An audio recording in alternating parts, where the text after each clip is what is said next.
Hello, and welcome back to Star Wars Living Set. Will, good to see you again. Good to see you. Excited to be back with you guys again. However, this is our first episode after hearing that the set will be canceled. Very sad. After card number 500. We did a video on that one. You've probably seen it.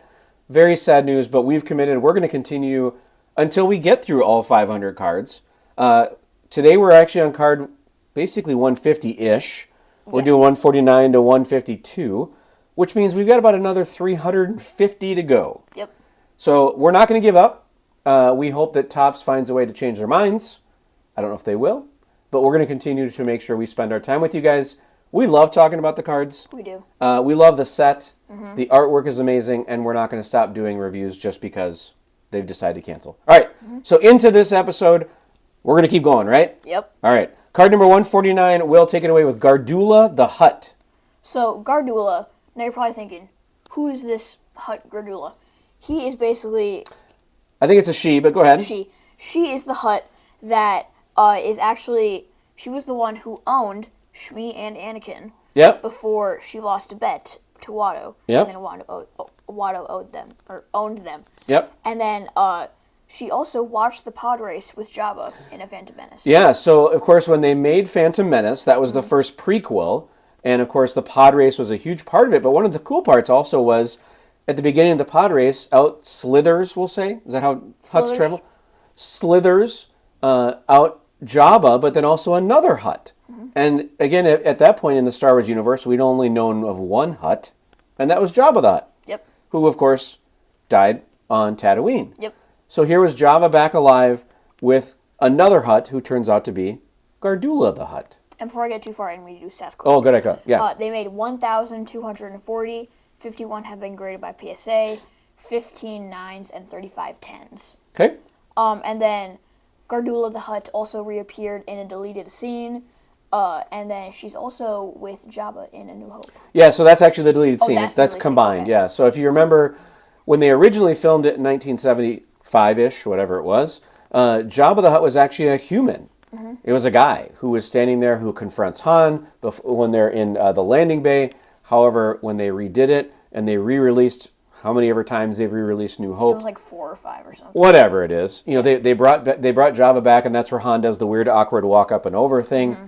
There was another Hutt there, and Gardulla was there. Mm-hmm. So, again, Gardulla's been on screen a couple times. I don't think Gardulla has any lines.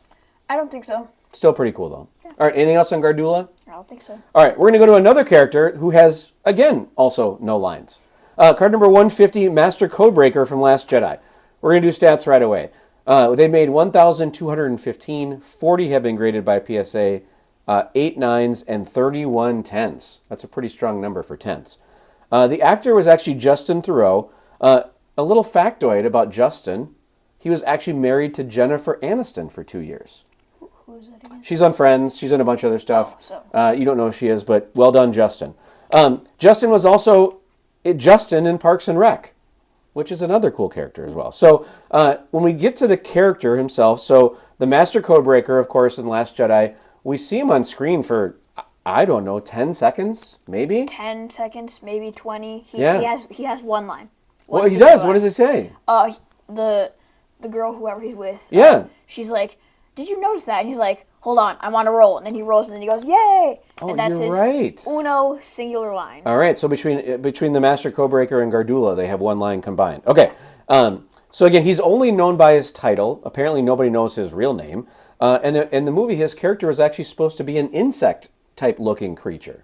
Obviously got changed. Yeah. There's also an alternative scene that they filmed where Rose and Finn were supposed to be in like some sort of back room with him, but then the police came and took the Master Codebreaker away. Obviously, that was scrapped. Yeah. I was actually kind of looking forward to this character. You know, they talked about him, of course, with a recommendation from Maz. You got to be excited about it. I mean, it's Maz. It's Maz, right? But I wish they had done more. Yeah. But it is what it is. I agree. So, again, good job, Justin, on being married to Jennifer Aniston. All right, card number 151, Bo Keevil from Resistance. We're going to do stats very quickly because, of course, it's Resistance. We haven't seen it, so we don't have much information. 1,139 have been made. 25 have been graded by PSA. 6 9s, 19 10s. The interesting factoid on this one is that it's actually, the character is voiced by Dave Filoni.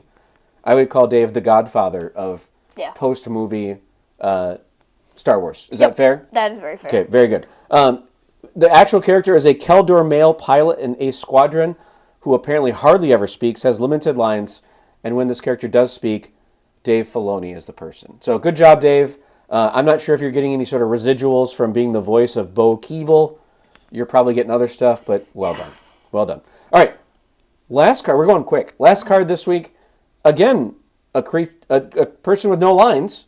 I mean, obviously. It's interesting. I think out of all 4 of the cards this week, Master Codebreaker has 1 line.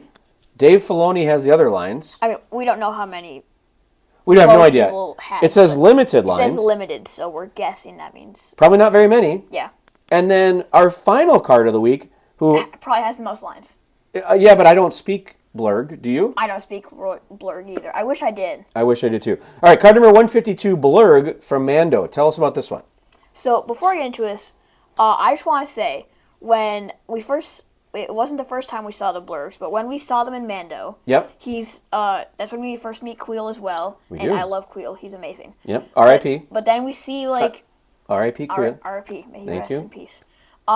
We see like these dinosaur-looking, almost kind of chicken thingamabobs going out, and chicken's kind of it's a tough word for Blurrg. I'm saying chicken because it walks on 2 legs. I mean, still. I don't know what kind of chickens you've seen recently, but that would be a lot of chicken nuggets coming from a Blurrg. Like, that would be...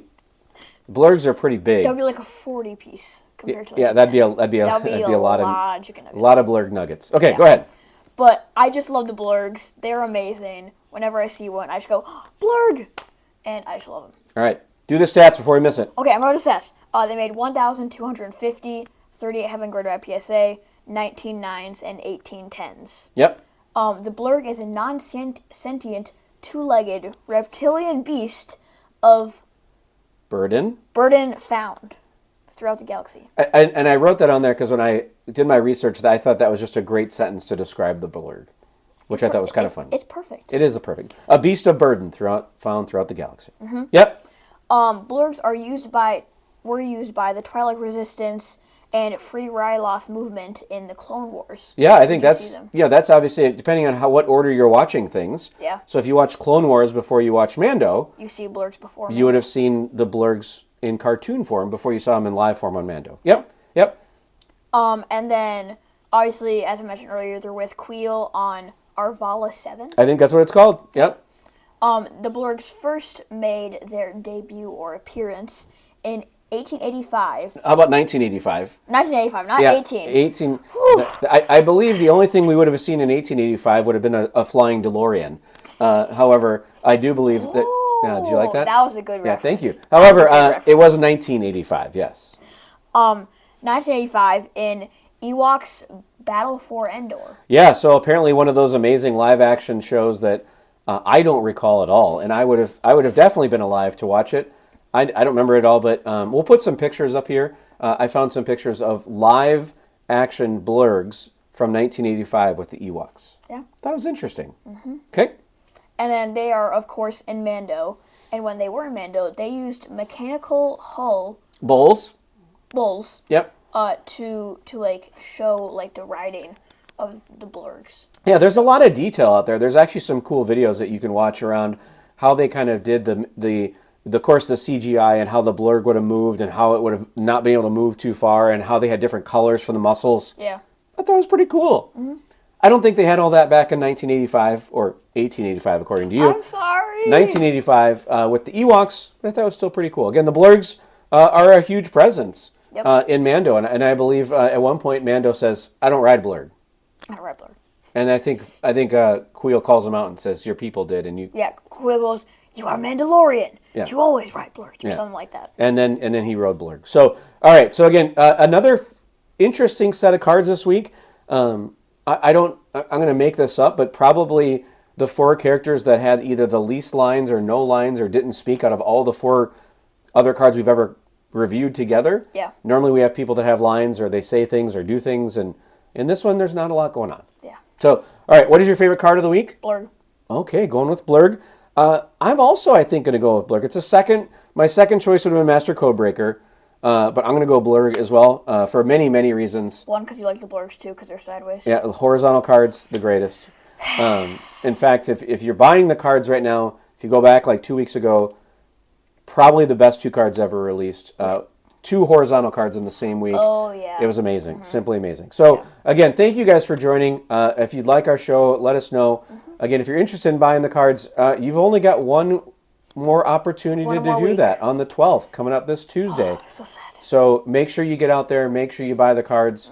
Of course, older cards are available, eBay, wherever else you want to go. But we hope you enjoy your show, and we'll see you guys again soon.